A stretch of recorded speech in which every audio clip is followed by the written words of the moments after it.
A Twitter user with 358 followers dared to criticize the trailer for Brie Larson's directorial debut, and the response was not cool.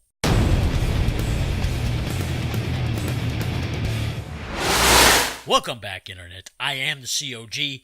I'm going to skip my normal shameless self-promotion to get right into the topic here. Brie Larson, the gift to YouTube that keeps on giving, has given us something else, and it's not cool. Not cool at all. First, I want to thank Gary at Nerdrotic.com for being the first one that I saw to share this article from BoundingIntoComics.com. And let's take a look here. Captain Marvel star Brie Larson participates in targeted harassment against Netflix's Unicorn Store critic. Who was that critic, you may ask?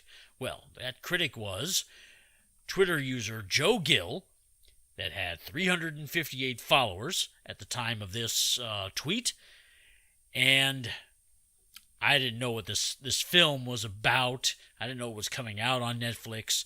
After seeing and hearing about this, I went back and watched that trailer. I'm not going to render an opinion on that at this point, because I don't want to be overly harassed myself because I said I thought it was not what I wanted to see. That opinion would be too strong. But Mr. Gill's opinion here was, LOL, this looks bleh. Take notes from Jonah Hill, who was mentored by Martin Scorsese and took years before he made his directorial debut out of respect for the artistry of film and the position of director. This seems like she's just riding Captain Marvel's wave. Yes, that would be my assessment as well, had she not been in Captain Marvel and experienced what I'm going to loosely call success that came from that. She probably would not have gotten to make this film. I don't know if she wrote it as well. I haven't delved into it. But Netflix's response from the Netflix Film, the @NetflixFilm Twitter account, was a list of all of her credits. All of her acting credits, awards, her writing credits. There's the feature directorial credit right there for this film. And that was their response. And I guess where it really got squirrely was when Brie Larson retweeted that. And then 265,000 likes and everything else. And then everybody went after Joe Gill. Or at least according to this tweet shared in the article. And I want to say that BoundingIntoComics.com is quickly becoming one of my favorite sites for articles like this. They seem to report things on the straight and narrow, give honest reporting. And if you haven't given them a look, I would suggest doing so. You might get stuff that's, not being pushed by an agenda. So, in the article, they shared this other tweet. Multi-billion-dollar conglomerate at Netflix dunks on Twitter user with 358 followers and sends 55,000 psychos his way so hard he has to lock his account for the sin of saying Brie Larson's directorial debut looks meh.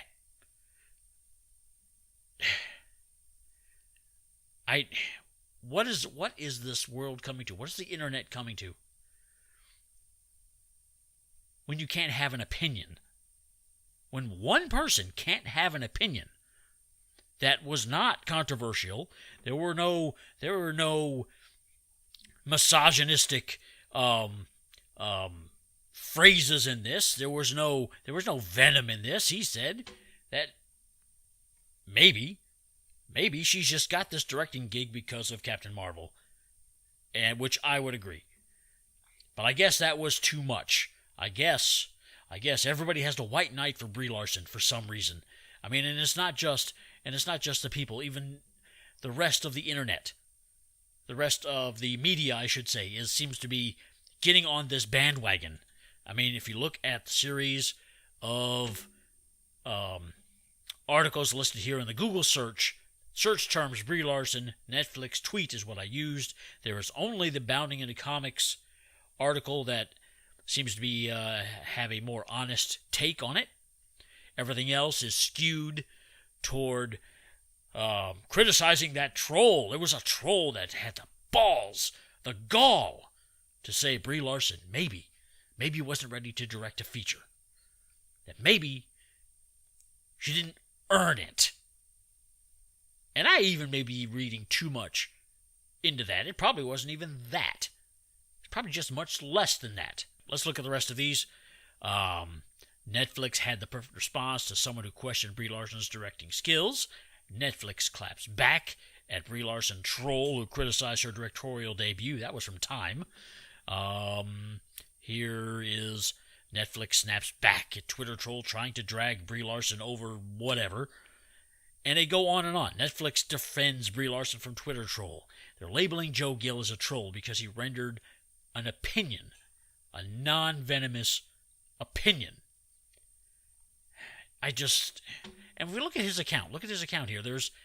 He's an audio engineer. He says a crypto asset enthusiast and opinionist of sports. While his account is still protected, I don't see anything that says toxic, masculine, misogynist.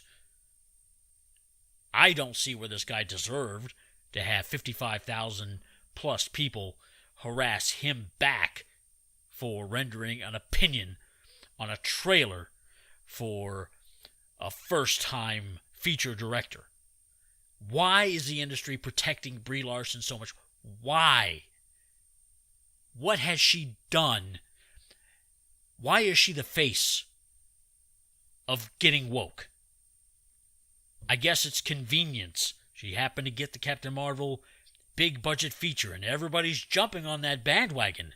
It's like I said before, but didn't complete the thought about people that buy a Prius. They don't buy it to save the environment. They buy it so they can be seen saving the environment. Same thing here. You don't want to be seen or heard not towing the line when it comes to getting woke and inclusivity. I can't even say the damn word. You know what I mean. You don't want to be seen not supporting that. You don't want to be on that side because you are wrong.